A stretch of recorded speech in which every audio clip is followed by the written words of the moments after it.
They say you never really know your children until you have to ask them for a favor.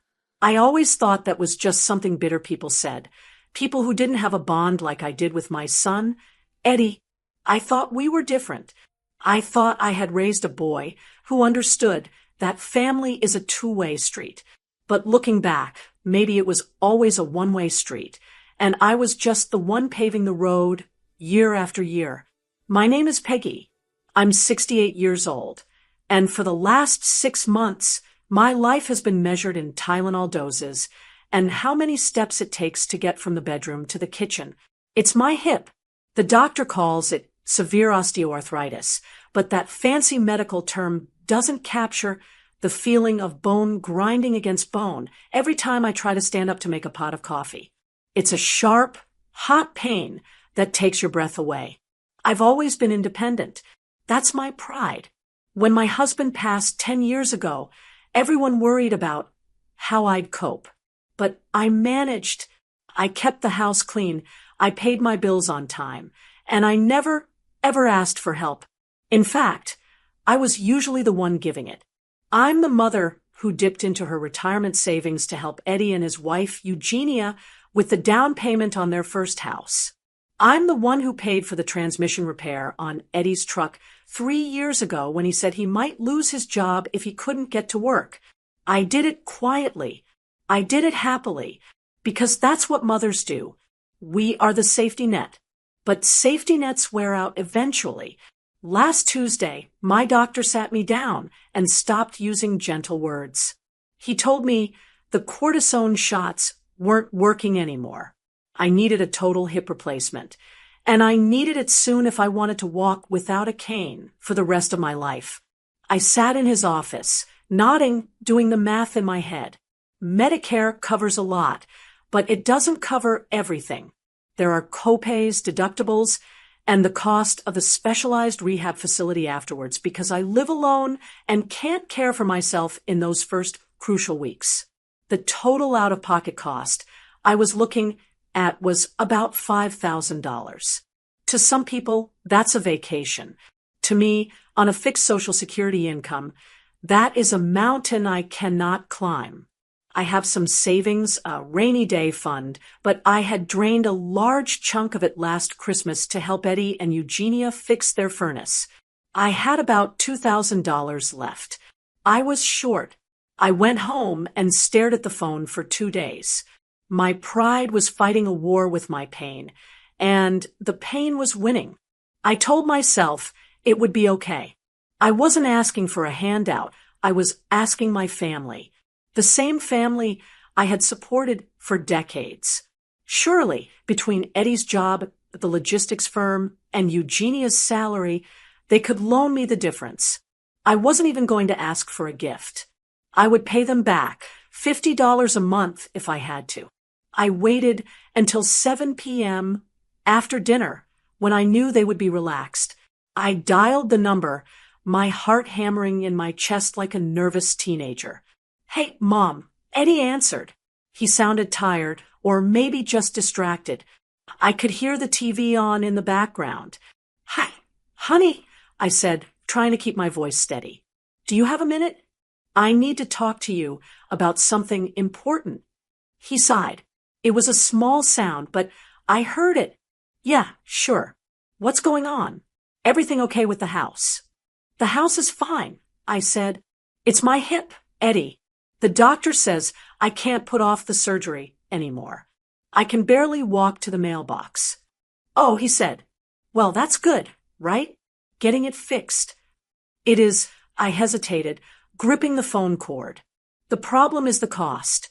Insurance covers most of it, but I'm short on the copay and the rehab stay. I'm short about $3,000. I wouldn't ask if I had any other choice. Eddie, you know that. But I was wondering if you and Eugenia could help me out. I'd pay you back." The silence on the other end of the line stretched out.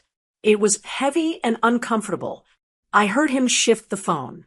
"Mom," he started, and his tone had changed. It was that specific tone people use when they are preparing to let you down, gently. "I wish you had asked us at a different time. We are just We are really stretched right now. Broke, honestly. Broke. I asked, confused. I knew they had just come back from a weekend trip to the coast. Ideally, yes, he continued, rushing his words. The economy is a mess. Groceries are up, gas is up. Our mortgage rate adjusted. We are barely keeping our heads above water. We just don't have $3,000 lying around. My heart sank. I felt a flush of embarrassment heat up my face. Oh, I didn't realize things were that tight. I'm sorry, Eddie. It's just a bad time, he said, sounding relieved that I was backing down. Then, I heard Eugenia's voice in the background. It was sharp and loud. Is that your mother? What does she want? She needs money for her hip surgery. Eddie mumbled, likely trying to cover the receiver, but he didn't do a good job. There was a shuffling sound, and suddenly Eugenia was on the line. She didn't say hello. She didn't ask how I was feeling. Peggy, she said, her voice crisp and impatient. Eddie is too nice to say it plainly, but we cannot fund your medical bills. We have our own future to think about. I understand, Eugenia, I said, my voice trembling. I just thought since I helped with the furnace last year. That was a gift, she cut me off. You can't hold gifts over people's heads. Look, if you can't afford the surgery, maybe you just don't need it right now. I can't walk without pain. Eugenia, I whispered. And then she said it, the words that would replay in my mind every single night for the next month. She laughed, a short, dry sound without a shred of humor in it. Well, then just stay in bed, Mom. You're retired. You don't need to go anywhere. Just stay in bed. And you'll save us all some money if you don't move around so much. She didn't wait for a response. I heard the click, and then the line went dead. I sat there in my kitchen chair, holding the silent phone against my ear. The humiliation washed over me like cold water. Just stay in bed. As if I were an old dog that had become inconvenient. As if my quality of life meant nothing compared to their bank account balance. But as I sat there, wiping a tear from my cheek, the old habit kicked in. The mother's habit. I started making excuses for them. They must really be in trouble, I thought. Eddie wouldn't say no unless they were on the brink of ruin. Eugenia is stressed. She didn't mean to be so cruel. It's the stress talking. I convinced myself that I was the one in the wrong for asking. I was the burden. I placed the phone back on the receiver gently. I looked at the paperwork for the surgery lying on the table. I wasn't going to cancel it. I couldn't.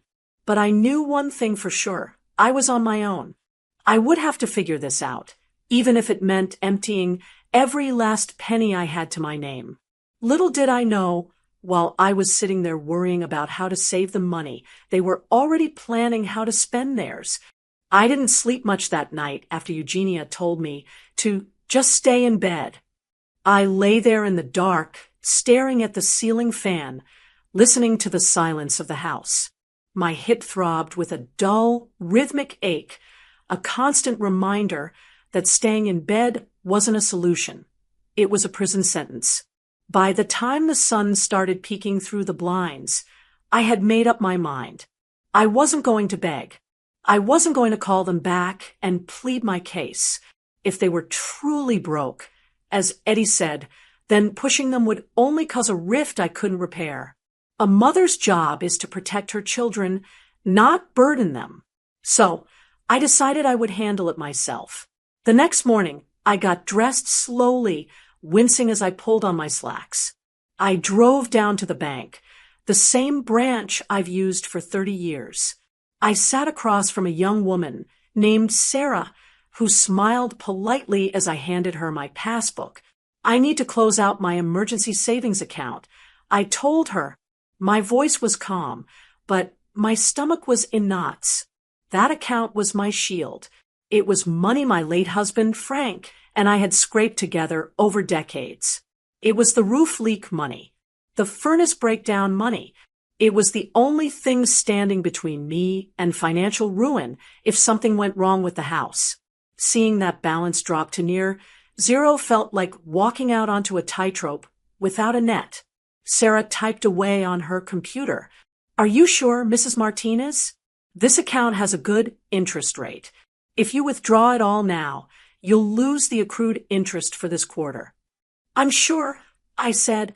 "I have a medical bill to pay." I watched her count out the cashier's check. It covered the gap for the surgery, but it left me with almost nothing for the month's living expenses. I walked out of the bank feeling lighter because the surgery was paid for, but heavier because my security was gone. I sat in my car in the parking lot for a long time, gripping the steering wheel, telling myself I was doing the right thing. I was saving my son from stress. That was worth the price, wasn't it? Then came the cutting back. You don't realize how expensive life has become until you have to count every single penny. I went to the grocery store that afternoon with a calculator in my purse. Usually I buy the good coffee, the dark roast I like. It's my one little luxury in the morning. I reached for it, saw the price tag had gone up again, and put it back. I grabbed the generic tin from the bottom shelf instead. I walked past the butcher counter. No more pot roast for Sunday dinner. I bought a bag of dried beans and rice. I bought the bruised apples from the clearance bin. I stood in the aisle debating whether I really needed paper towels or if I could just use rags. I chose the rags. It felt humiliating, honestly. I've worked my whole life. Frank worked his whole life. We played by the rules. And here I was 68 years old debating a $3 difference in laundry detergent because my hip had given out. When I got home, I made the phone call I had been dreading.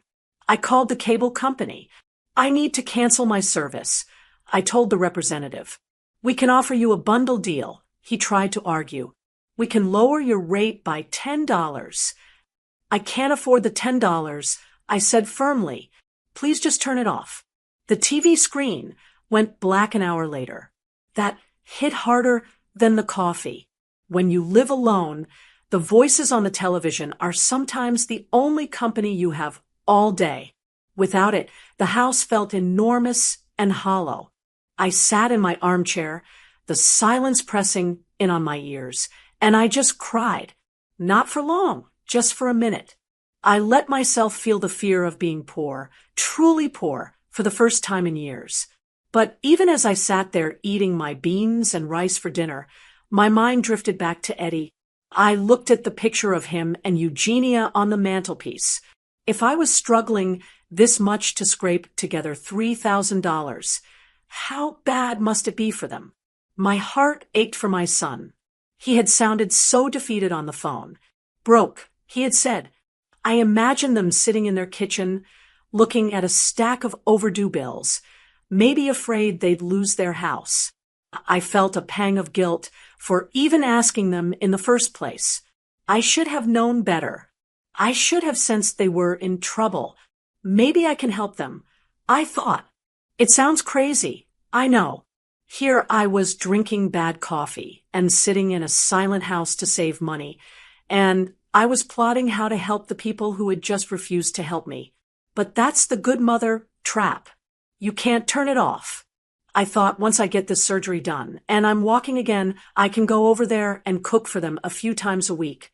I can bring them leftovers that will save them on grocery bills. Maybe I can offer to clean their house so they don't have to pay a service. I was already planning my own recovery around how to make their lives easier. I wanted to be the solution, never the problem. The next day, I called the hospital to finalize the booking. The surgery coordinator, a nice lady named Brenda, went over the details. "Now, Mrs. Martinez, we have you scheduled for Tuesday. For your recovery stay, we have a few options. Your insurance covers a semi-private room, which is shared with another patient. Or, for an additional $200 a night, you can upgrade to a private room. It's much quieter, you get your own bathroom, and the shared room is fine. I interrupted quickly. Are you sure? She asked. Hip surgery recovery can be tough. The shared rooms can be a bit active. A private room ensures you get better rest. I thought about the $200 a night. That was 2 weeks of groceries. That was the electric bill. No, the shared room is fine.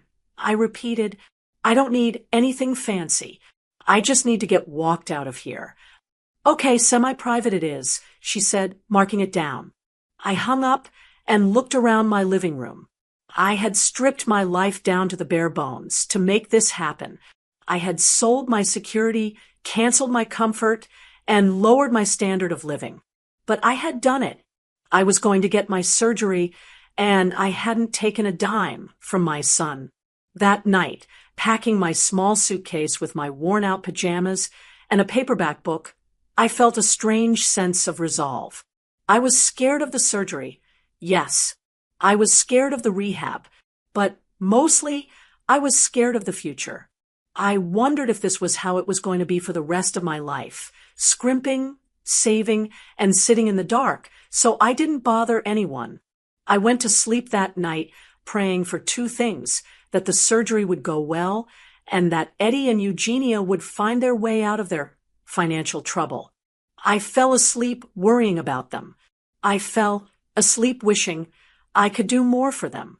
If only I had known that while I was eating rice and beans to save pennies, they were getting ready to spend thousands on something that would break my heart completely. If you have never spent a night in a semi-private hospital room, count your blessings. The word private is doing a lot of heavy lifting in that phrase. It's really just a small room divided by a thin, flimsy curtain that doesn't block sound, smell, or the reality that you are sharing your most vulnerable moments with a total stranger. My surgery had gone well, technically speaking. The surgeon said the new hip joint was seated perfectly, but the recovery, that was a different story. I was in room 304, bed B. Bed A was occupied by a woman named Mrs. Higgins, who was nice enough, but she had a very large, very loud family. They were there from visiting hours start to finish, laughing, eating fast food that smelled like grease and onions, and watching game shows on the TV at full volume. I lay in my bed, staring at the beige ceiling tiles, trying to breathe through the pain. The nerve block was wearing off, and the deep, throbbing ache in my hip was waking up. Every time I pressed the button for the nurse, I felt guilty, like I was bothering them. I felt so small. I kept thinking about Eddie and Eugenia. I checked my phone constantly, hoping for a text. Thinking of you, Mom. Hope the surgery went well. Nothing. Just the radio silence that had started the moment they hung up on me. By the second afternoon, I was going stir-crazy. The noise from Mrs. Higgins' side of the curtain was unbearable. The nurse, a sturdy woman named Clara, came in to check my vitals. You need to move, Peggy, Clara said, checking my chart. Blood flow is key. If you don't walk, you don't heal. Do you feel up for a lap around the floor? I think I'd walk on broken glass just to get some peace and quiet. I joked, though it wasn't really a joke. Clara helped me sit up. The room spun for a second. The pain was sharp, but I gritted my teeth. I grabbed the walker, the ugly gray metal frame with the tennis balls on the bottom, and hoisted myself up. I shuffled out into the hallway, my hospital gown flapping slightly in the back, my non-slip yellow socks gripping the linoleum. I did my assigned laps. Shuffle, step, shuffle, step. I focused on the rhythm. I decided to walk a little further than usual toward the East Wing. I knew the hospital layout vaguely. The East Wing was the newer addition. It was where the administrative offices and the specialty suites were. It was usually quieter down there. As I crossed the threshold from the main ward to the East Wing, the atmosphere changed. The floors weren't scuffed linoleum anymore. They were a soft, muted carpet that absorbed sound. The lighting wasn't that harsh fluorescent buzz. It was warmer, softer. It even smelled better, like fresh coffee and flowers instead of antiseptic and cafeteria food. I was just about to turn around, feeling out of place in my tattered gown, when the elevator doors at the end of the hall dinged open. My breath hitched in my throat. Stepping out of the elevator were two people I knew better than anyone, Eddie and Eugenia. For a split second, my heart leaped. They came, I thought. They figured out I was here, and they came to surprise me. I almost called out to them. I almost waved. But then I froze. They weren't looking for room 304. They were walking confidently in the opposite direction, deeper into the VIP wing. And they weren't empty-handed. Eddie was carrying a massive bouquet of balloons, silver and gold ones that screamed, "Get well soon," in fancy script. Eugenia was holding a gift basket that looked heavier than my walker. It was wrapped in cellophane and filled with what looked like expensive chocolates, imported fruits, and a bottle of sparkling juice. I panicked. I didn't want them to see me looking like this. Unwashed hair, hospital gown, shuffling like an old woman. Instinct took over. I pulled my walker behind a large janitorial cart that was parked near a linen closet. I made myself small, my heart hammering against my ribs so hard I thought it would pop my stitches. They walked right past me. They were talking and laughing. They didn't look like people who were broke. They didn't look like people who were stressed about mortgages or groceries. They looked carefree. I peeked around the side of the cart. They stopped at the double doors of the corner suite, the presidential suite. The sign said it was the kind of room that wasn't covered by insurance. It was cash only, thousands of dollars a night, meant for executives and VIPs who wanted hospital care with hotel luxury. The door was propped open. From my hiding spot, I had a direct line of sight into the room. I saw her, sitting up in a wide, plush bed that looked nothing like my narrow cot, was Eugenia's mother, Beatrice. She wasn't hooked up to IVs. She wasn't in a cast. She was wearing a silk robe, a beautiful, shimmering pink thing. And she was reading a magazine. On the rolling table in front of her, there wasn't a plastic tray of hospital slop. There was a porcelain plate with a croissant, fresh fruit, and a real teapot. Eddie and Eugenia breezed into the room. "There she is," Eugenia announced, her voice bright and cheerful. "The patient of the hour." Beatrice looked up and smiled, putting down her magazine. "Oh, you two. You shouldn't have." "Nonsense," Eddie said. "I watched my son who told me he couldn't spare a dime, walk over and kiss his mother-in-law on the cheek. He set the balloons down. We wanted to make sure you were comfortable, B. How is the suite?" Eugenia asked, setting the heavy basket on the side table. "Is the bed soft enough?" I told them to bring the memory foam topper. "It's divine," Beatrice sighed dramatically. "Much better than home. I just needed this rest. The stress of the bridge club drama was just too much for my nerves. I was purely exhausted. I felt the blood drain from my face. My hands gripped the cold metal of the walker, so tight my knuckles turned white. Exhaustion? She was in a VIP suite for exhaustion? Eugenia laughed, patting her mother's hand. "Well, you deserve it, Mom. We told you, didn't we? Nothing but the best for you. We weren't going to let you recover in some noisy, shared room with the general public. You need your peace." The words hit me like a physical slap. A noisy, shared room with the general public. That was exactly where I was. That was where they had left me. "You kids are too generous," Beatrice cooed, reaching for a chocolate from the basket. "This must be costing a fortune." "Don't worry about the cost," Eddie said, waving his hand dismissively.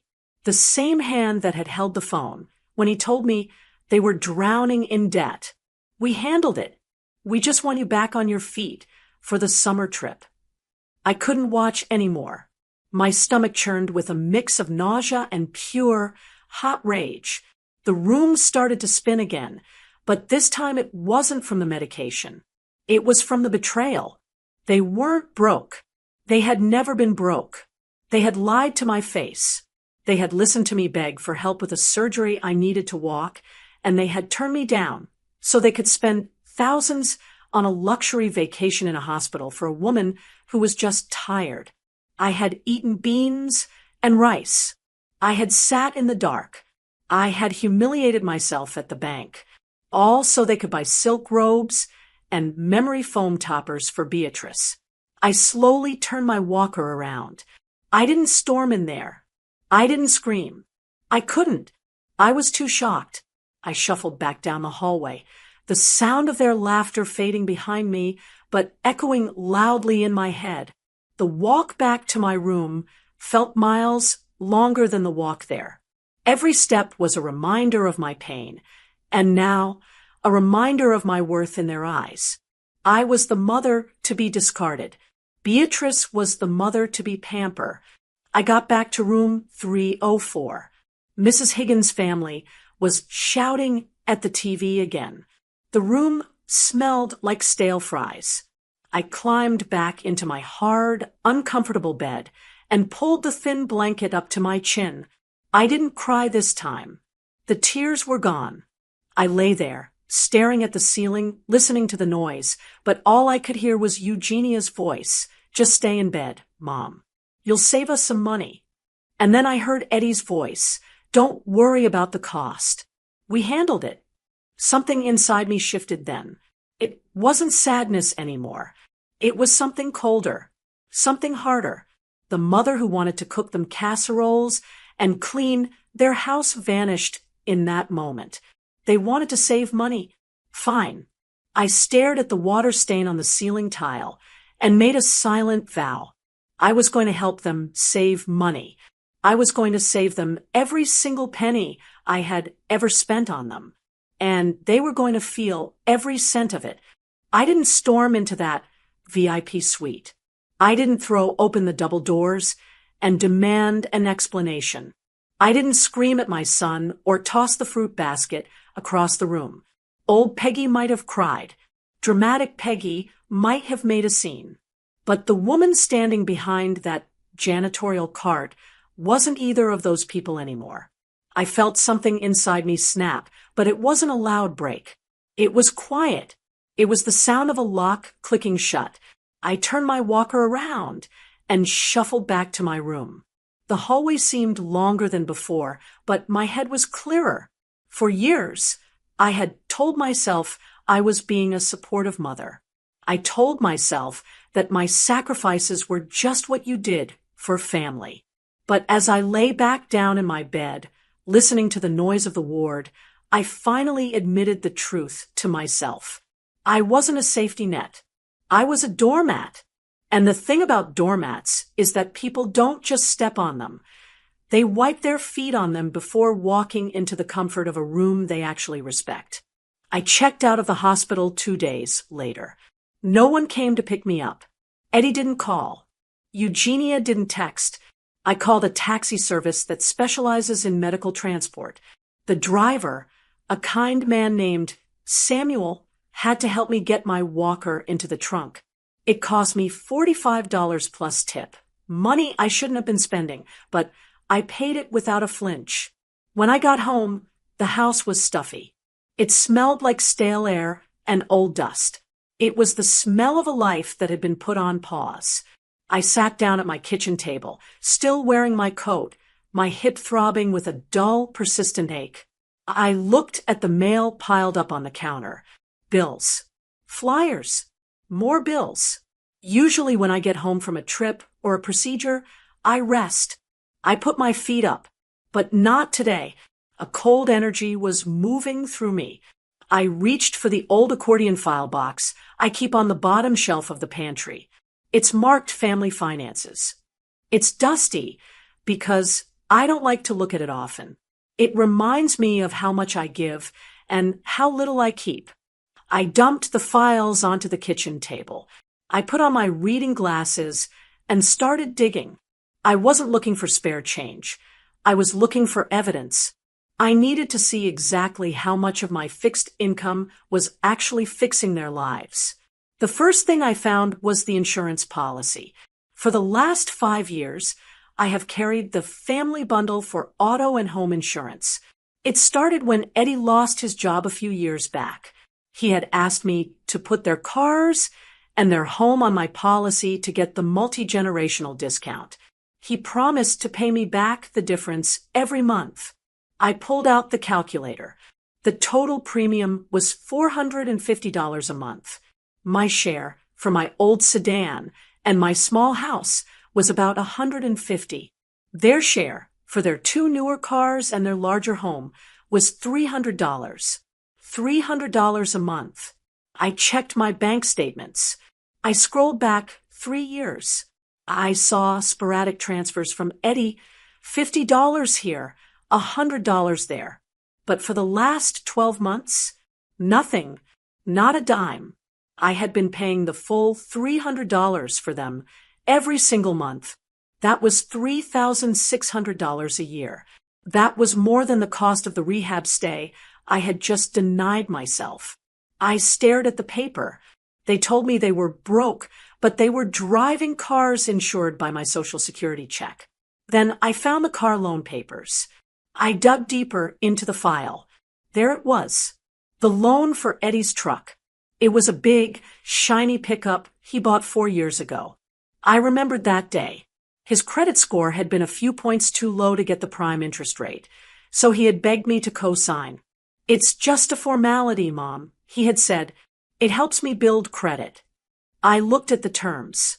The loan was coming up for a refinancing clause, something about a balloon payment restructuring that required a signature to keep the monthly rate low. The paperwork had been sitting on my desk for weeks. Eddie had mentioned he needed me to sign it whenever I got a chance so they could keep their low payments. If I didn't sign it, or if I removed my name from the guarantee, the bank would recalculate the loan based on his credit alone. His rate would skyrocket. I sat back in my chair. The silence in the kitchen was heavy, but it wasn't lonely anymore. It felt powerful. "If you can afford a VIP suite for her," I whispered to the empty room, "you don't need my $300. And you certainly don't need my credit score." I picked up the phone. My hands weren't shaking. I didn't feel guilty. I dialed the number for the insurance agent first. His name was Bob, and he's known me for 20 years. "Hi, Bob. It's Peggy Martinez." I said, "Peggy, how are you?" "How was the surgery?" he asked cheerfully. "It was enlightening, Bob," I said. "Listen, I need to make a change to my policy. Effective immediately." "Sure, what are we adding?" "We're subtracting," I said, my voice flat and businesslike. "I want to split the policy. I want to keep my house and my car on my account. I want you to remove Eddie and Eugenia's vehicles and their home from my billing. Completely." There was a pause on the line. "Peggy, are you sure? If we split the bundle, they lose the multi-line discount. Their rates will go up significantly, and they'll be billed directly." "I understand," I said. "Do it." "Okay." Bob sounded hesitant. "I'll have to send them a notification that their coverage under your payment plan is ending in 30 days. They'll need to secure their own payment method." "That's fine," I said. "Send it." I hung up. That was $300 back in my pocket every month. Next, I called the bank. This one was harder. You can't just erase a signature, but I knew the refinancing paperwork was pending. I asked for the loan department. "I'm calling regarding the refinancing application for the Ford truck," I told the loan officer. "I am the co-signer, Peggy Martinez." "Yes, Mrs. Martinez, we are just waiting for your signature to lock in the new rate." "I won't be signing," I said. "Excuse me?" "I am withdrawing my application to co-sign the refinance." I stated clearly, "I am also formally requesting that my name be removed from any joint liability moving forward. I understand. This means the loan will revert to the primary borrower's terms." "Mrs. Martinez, without your credit backing, The interest rate will adjust to the current market rate for his credit tier. The payment could almost double. I thought about the VIP suite. I thought about the memory foam topper. I thought about the exhaustion. I'm sure he can handle it, I said. He's doing very well for himself. I hung up the phone. I sat there for a moment, listening to the hum of the refrigerator. I didn't call Eddie to warn him. I didn't text Eugenia to explain why. Explanations are for people who respect you. Warnings are for people who care about your consequences. They had told me to stay in bed, to save money. Well, I was doing exactly that. I was saving my money. I took the file box, closed the elastic strap, and put it back on the shelf. I felt a strange sensation in my chest. It wasn't heartbreak. It was relief. I went to the fridge, poured myself a glass of iced tea, and sat down to watch the sunset from my kitchen window. The silence in the house didn't feel empty anymore. It felt peaceful. I had just launched a missile into the center of their financial life, and they wouldn't even know it until the bills arrived in the mail. I took a sip of tea. It tasted sweet. 3 weeks is a strange amount of time. It's long enough for a surgical scar to start fading from angry red to a dull pink. It's long enough to learn how to navigate your kitchen with a cane instead of a walker. And as I discovered, it is exactly the amount of time it takes for the billing cycle of the American banking system to catch up with reality. The first 2 weeks of my silent withdrawal were peaceful. I focused on my physical therapy. I did my leg lifts. I iced my hip. For the first time in years, I wasn't worrying about anyone else's problems. I wasn't checking my bank account to see if I could afford to fix someone's furnace or pay for a transmission. My bank account was actually growing. It was a modest growth, just the absence of money leaving, but to me, it felt like winning the lottery. I knew the storm was coming, though. I knew the Postal Service was carrying little white envelopes that would act like grenades when they landed in my son's mailbox. I just didn't know exactly when the pin would be pulled. It happened on a Tuesday afternoon. I was sitting on my back porch, enjoying a cup of tea, the good brand, which I had bought again, and watching a cardinal peck at the bird feeder. My phone was sitting on the table next to me. When it rang, the screen lit up with the word son. I didn't jump. My heart didn't race. I took a slow sip of my tea, set the cup down, and let it ring 3 times. I wanted to make sure I was composed. I wanted to make sure my voice wouldn't waver. I slid my thumb across the screen. Hello, Mom. Eddie's voice wasn't just loud. It was frantic. He sounded like he was running a marathon. Mom, are you there? Thank God. Listen, something terrible has happened. I think your bank has been hacked or something. You need to check your accounts right now.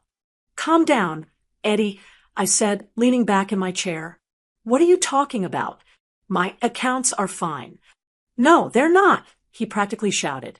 I just got a letter from the auto lender. They're saying the refinancing application was withdrawn. Withdrawn, Mom. They're reverting the loan to the default interest rate. It's jumping from 4% to 12%. Do you know what that does to my monthly payment? It nearly doubles it. It's going to be almost $800 a month just for the truck. I stayed silent. I let his panic fill the airwaves. And that's not even the worst part, he continued, not waiting for me to speak. I got a notification from the insurance company today. I went to print out a proof of insurance card for the registration renewal, and the system flagged it. It says, coverage terminated for my car and Eugenia's car. It says we've been removed from the policy. Mom, we've been driving around for days with no insurance. If we had gotten into an accident, we would have lost everything. He paused to take a breath, and then his voice softened, shifting from panic to confusion. Did you make a mistake, Mom? Did you press the wrong button online or something? Maybe the bank made an error. You need to call them right now and fix this before the payment is due on the 1st. I looked out at the cardinal. He was struggling to crack a sunflower seed. It wasn't a mistake, Eddie, I said. My voice was even, steady. What? I said, it wasn't a mistake. I didn't click the wrong button. I called the bank and the insurance agent personally. There was a silence on the other end, so profound I could hear the static of the line. I don't understand. Eddie stammered. Why would you do that? You know, we need that refinancing. You know, we can't afford the individual insurance rates. We have the bundle discount because of you. Well, that's just it, Eddie, I said. I looked at my budget, and frankly, I'm broke. I let the word hang there. Broke. The same word he had used to deny me my surgery. Broke. Eddie repeated, sounding dumbfounded. But it's just a signature, Mom. It doesn't cost you anything to sign the loan paper. It costs me my credit capacity. Eddie, and the insurance costs me $300 a month. I checked the records. You haven't paid me for your share in over a year. We were going to pay you back, he protested. You know how tight things have been. We were just waiting for my bonus. The economy is tough for everyone, Eddie, I said, repeating the speech he gave me 3 weeks ago. Groceries are up. Gas is up. My fixed income just can't stretch that far anymore. I have to prioritize my own bills. I'm sure you understand. But you can't just cut us off, he yelled. Mom, $800 for the truck, plus insurance. That's over $1,000 a month we didn't budget for. We don't have that kind of money. I guess you'll have to make some cuts then. I said, maybe sell the truck or cancel a vacation. Suddenly, there was a scuffling sound on the other end. The phone was being snatched away. Give me that. It was Eugenia, and she wasn't panicking. She was furious. Her voice was sharp enough to cut glass. Peggy, she snapped, what do you think you're doing? Is this some kind of sick joke? You're trying to teach us a lesson because we couldn't pay for your hip. Hello, Eugenia, I said. Don't hello me, she screamed. This is vindictive. You are putting your own son in financial ruin over a grudge. We are family. Families help each other. I agree. I said, families do help each other. But I seem to be the only one doing the helping for the last 10 years. We helped you, she lied. We visit. We let you see the grandkids. And this is how you repay us. By sabotaging our credit, by leaving us exposed without insurance. How could you do this without even telling us? You didn't even give us a warning. I didn't think I needed to, I replied. I thought you would be happy for me. Happy, she scoffed. Why would I be happy that we are drowning? Because I'm following your advice, Eugenia, I said, my voice dropping an octave, becoming deadly serious. My advice? What are you talking about? You gave me some excellent financial advice 3 weeks ago, I said. Do you remember? I asked for help, and you told me exactly what to do. I took a breath. I wanted to make sure I got the words exactly right. You told me to just stay in bed. You said, you'll save us some money if you don't move around so much. Well, Eugenia, I took that to heart. I'm staying in bed. I'm staying right here in my little house. And by cutting off your insurance and your loan, I am saving myself a lot of money. Just like you said. The line went dead silent. She remembered. I knew she remembered because the rage in her breathing stopped, replaced by a sudden, shocked gasp. You're doing this because of what I said, she whispered. I'm doing this because if you have enough money to put your mother in a VIP suite with champagne and memory foam, you certainly have enough money to pay for your own car insurance. I said, I saw you, Eugenia. I saw the balloons. I saw the suite. So don't tell me you're broke. You're just broke when it comes to me. Peggy, wait, she started, her voice suddenly trembling. I have to go now, I said. I'm very tired. I think I'll go take a nap. It's free after all. I pulled the phone away from my ear and pressed the red button. The call ended. I sat there in the silence of my backyard. My hands were shaking a little bit now, but it wasn't from fear. It was the adrenaline of finally, after all these years, standing up. I looked at the cardinal again. He had finally cracked the seed open and was eating the kernel inside. I finished my tea. It was the best cup of tea I had ever tasted. I didn't have to wait long. Desperation has a way of making people move fast, especially when their lifestyle is on the line.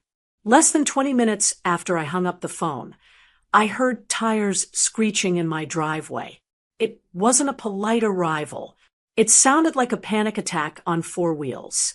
I was sitting in the living room, my cane resting against my knee. I hadn't moved.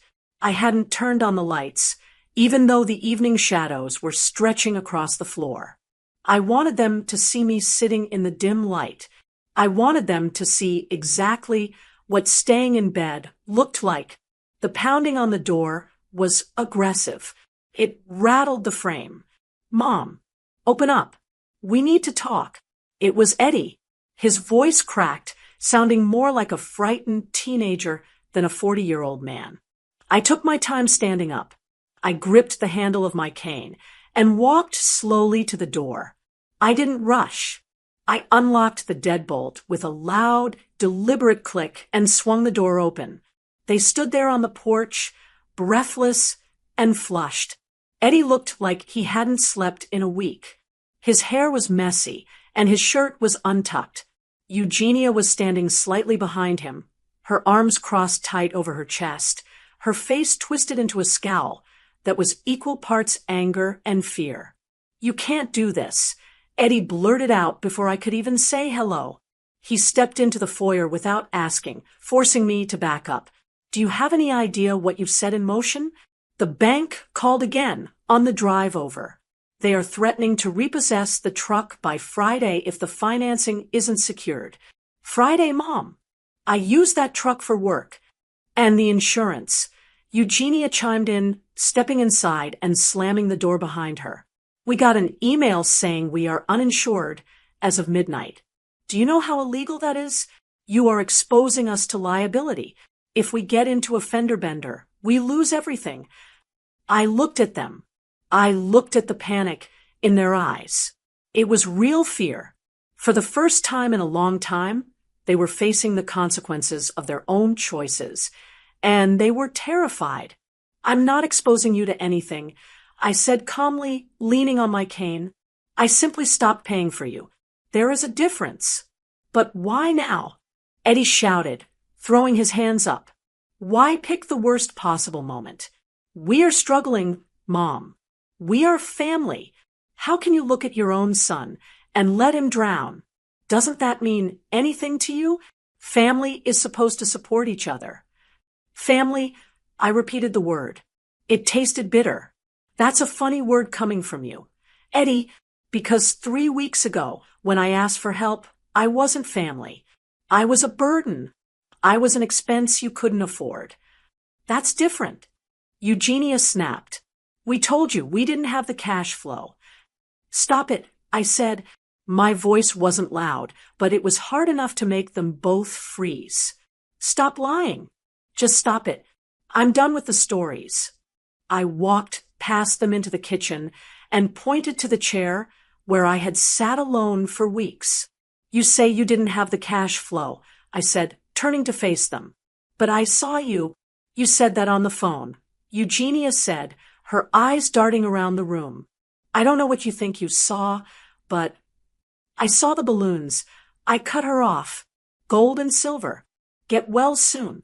I saw the gift basket, the one with the imported chocolates and the sparkling cider. I saw the VIP suite in the East Wing. Room 402, the presidential suite." Eddie's face went pale. The color drained right out of him, leaving him looking gray and sickly. He opened his mouth to speak, but nothing came out. "I was there, Eddie," I continued, relentless. "I was in the hospital. I was in the recovery ward, shuffling down the hallway in a shared gown, trying to learn how to walk again. And I saw you walking into a room that costs $2,000 a night. I saw you laughing. I saw you pampering a woman who was there for exhaustion. I stepped closer to them. My hip was grinding bone on bone. I said, pointing to my leg. I was in agony. I asked you for $3,000. Just $3,000. And you told me to rot in bed because you were broke. But you had thousands of dollars to treat Eugenia's mother like a queen because she was tired from playing bridge. The silence in the room was suffocating. The air felt heavy. Eugenia finally spoke. She didn't apologize. She dug in. That was different money, she stammered, her voice shrill. That came from a different account. And besides, my mother is fragile. She has sensitive nerves. She couldn't handle a regular room. She needed peace and quiet. And I didn't. I asked. I needed surgery, Eugenia. Actual surgery. But I wasn't worth the investment, was I? It's not about worth. Eddie pleaded, trying to grab my hand. I pulled away. Mom, please. It was complicated. We owed her a favor. We were just trying to keep the peace with her. We intended to help you later, once things settled down. You intended to help me later, I scoffed. When? When I was in a wheelchair. When I lost my house. We are here now. Eddie cried. We are asking for a truce. Just sign the loan paper, Mom. Please. Just sign it so we can keep the truck. We can figure out the insurance later. But don't take the truck. If I lose the truck, I can't get to the job sites. If I can't work, we lose the house. Is that what you want? Do you want your grandchildren to be homeless? It was the ultimate guilt trip. The weaponization of the grandchildren. He was using my love for those kids as a hostage. I looked at my son. I saw the fear. Yes. But I also saw the entitlement. He truly believed that despite everything, I would fold. He believed that if he pushed hard enough, the good mother would come back and fix it. But the good mother was gone.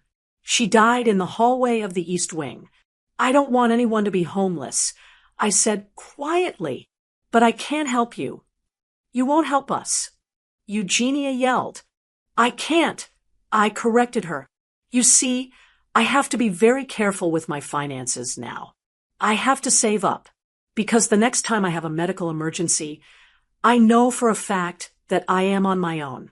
I have to build my own VIP suite fund because my family certainly won't provide one. So that's it. Eddie stared at me, his eyes wide. You're just going to let us crash? Over a grudge. It's not a grudge, Eddie, I said. It's a boundary.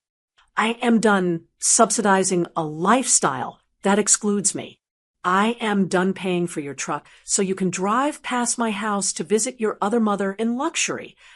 I walked to the front door and opened it wide. The evening air drifted in, cool and crisp. You need money? I asked, looking at them. You need a cosigner? You need a safety net? They looked at me with a sliver of hope. Go ask Beatrice, I said. Eugenia gasped. My mother? We can't ask her. Why not? I smiled, a cold, thin smile. You invested thousands in her comfort. You made sure she had the best care, the best room, the best food. You've been very good to her. Surely, she will be happy to return the favor. She's the one with the VIP treatment. Go ask her to co-sign your loan. She won't do it, Eugenia whispered, the truth slipping out. She doesn't do things like that. She says her money is for her retirement. Well, I said, gripping the doorframe. It sounds like she and I finally have something in common. Get out, I said. Mom. Eddie started. Get out. I raised my voice for the first time, slamming the tip of my cane on the floor. Get out of my house. Go figure it out. Go drive that truck until they come and take it. But do not come back here asking for a penny until you have learned what the word broke actually means. They flinched. They looked at me like I was a stranger. And in a way, I was. I was no longer the Peggy They used. They walked out. They moved slowly, like people walking away from a funeral. I watched them get into that shiny, expensive truck, the one they hadn't paid for, the one I had secured. I watched them back out of the driveway. I didn't wait for them to leave the street. I closed the door. I locked the deadbolt. I slid the chain lock into place. I stood in the hallway listening to the silence. My heart was pounding, but my hip didn't hurt at all. For the first time all day, I stood tall and I didn't feel any pain. Silence is a powerful thing. For the first few days after I kicked Eddie and Eugenia out of my house, the silence was heavy. I kept expecting the phone to ring. I kept expecting another knock on the door, another plea, another guilt trip about how I was ruining their lives. But the phone didn't ring, and the door stayed shut. The silence wasn't because they had accepted my decision. It was because they were too busy trying to stop the dam from breaking. But as anyone who has ever ignored a leak knows, once the water starts rising, it's only a matter of time before the whole foundation washes away.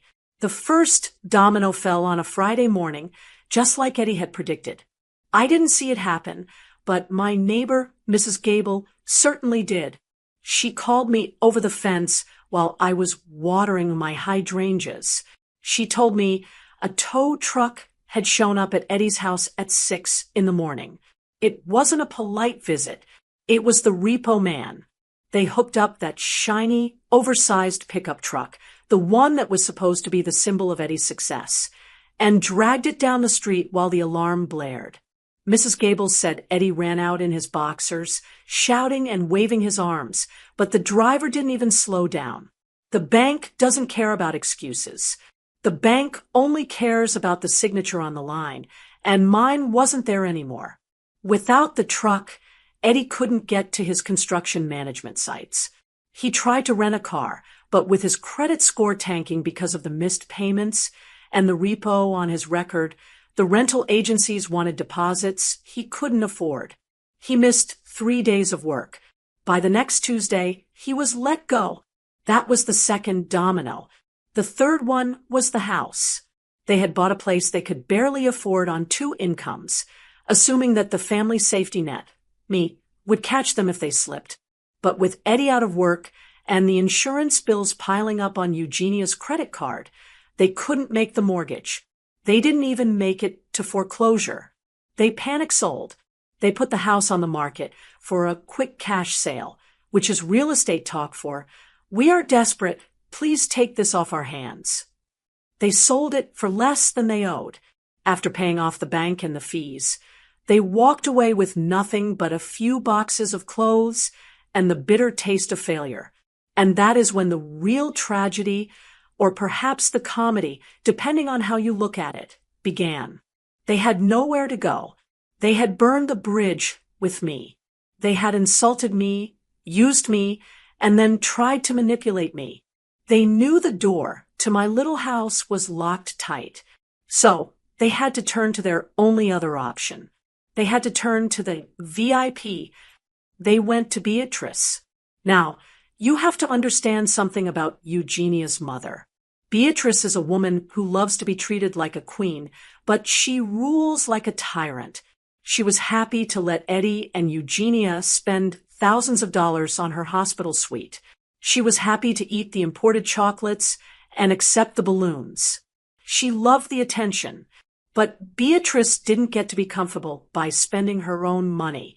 She got there by hoarding it. I heard the details from my cousin Linda, whose daughter works at the hair salon where Beatrice gets her weekly blowout. Apparently, Beatrice wasn't exactly thrilled to see her daughter and son-in-law standing on her doorstep with suitcases and no job. "We just need a place to crash for a few weeks, Mom," Eugenia had begged, "just until Eddie finds a new gig." Beatrice didn't offer them the guest room. She didn't offer them the master suite. She looked at them over her reading glasses and laid down the law. "You can stay," Beatrice told them, "but this isn't a charity hotel. If you want to live under my roof, you contribute." She wasn't asking for a little help with groceries. She demanded rent.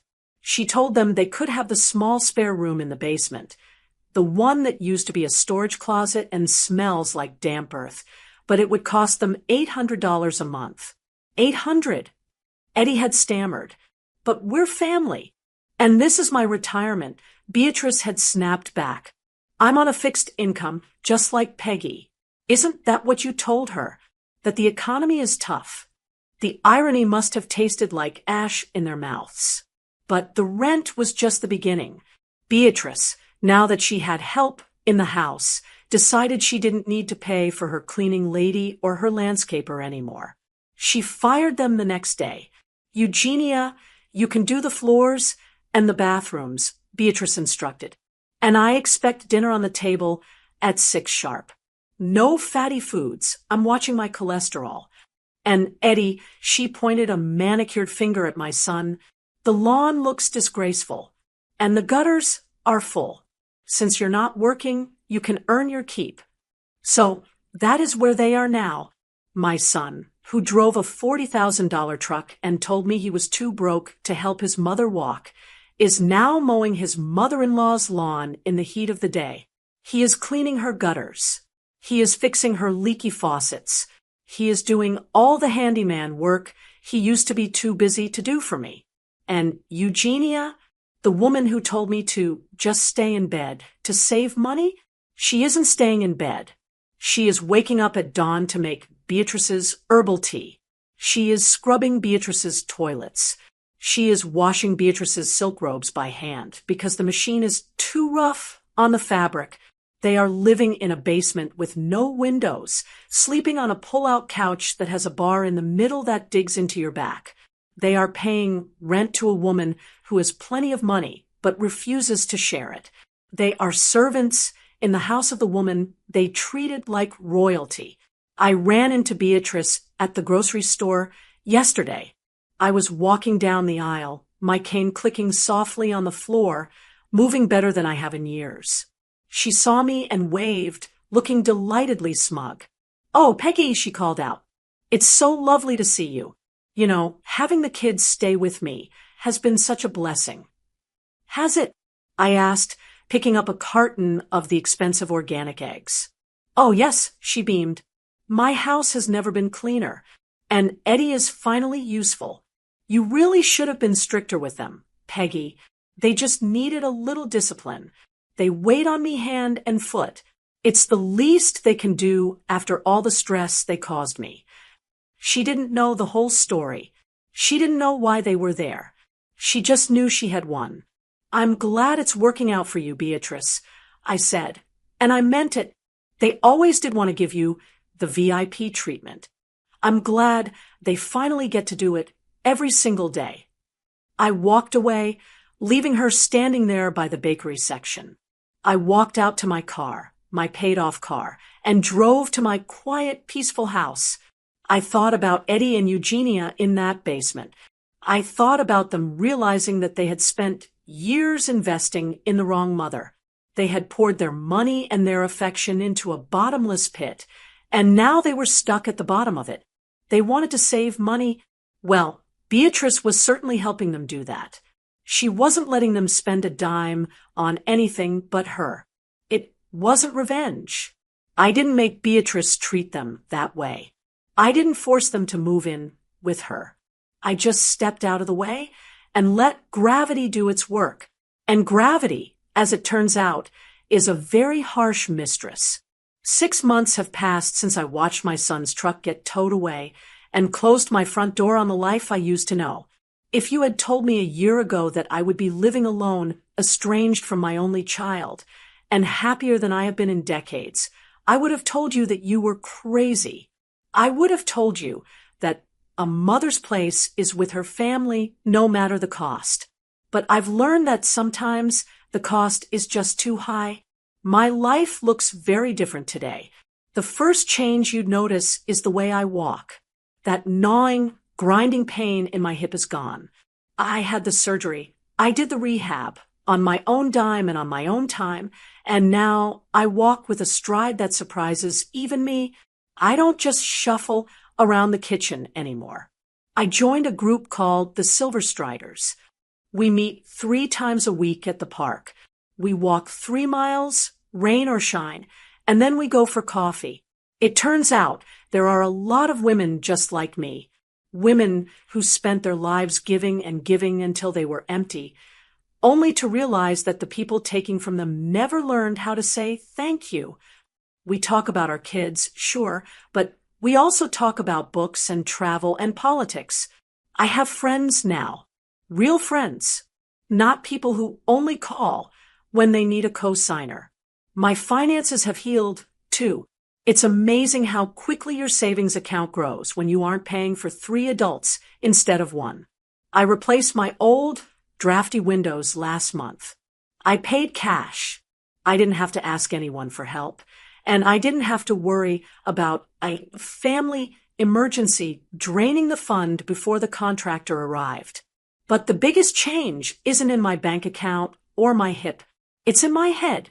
The guilt is gone. That heavy, suffocating blanket of, I should be doing more, has finally lifted. Yesterday, a letter arrived in the mail. It wasn't a bill. It was a plain white envelope with no return address. But I recognized the handwriting immediately. It was Eddie's. The script was a little shaky, not the bold, confident scrawl he used to have. I sat down at my kitchen table with a letter opener. My hands were steady. I sliced it open and unfolded the single sheet of lined notebook paper. It wasn't a demand. It wasn't a threat. It was a surrender. Dear Mom, it began. I don't know if you'll read this, and I don't blame you if you throw it away, but I needed to write it. You were right. You were right about everything. Living with Beatrice it's a nightmare. She charges us for every little thing. She inspects the cleaning I do like a drill sergeant. She made Eugenia cry yesterday because the toast was too dark. We are miserable. We are working so hard just to keep a roof over our heads in a basement that smells like mold. I miss home. I miss you. I miss the way you never kept score. We took you for granted, Mom. We thought you would always be there to fix it. I'm sorry. I'm so incredibly sorry. I read the letter twice. I looked for the request. I looked for the line that said, "Can we come home?" Or, "Can you send us $50? It wasn't there explicitly, but the tone was dripping with it. He was fishing. He was hoping his apology would be the key that unlocked my door again. He was hoping the good mother was still in here, ready to rush in and save him from the bad mother he had chosen. I put the paper down. I looked out the window at my garden, which was blooming in full color because I finally had the time and money to tend to it.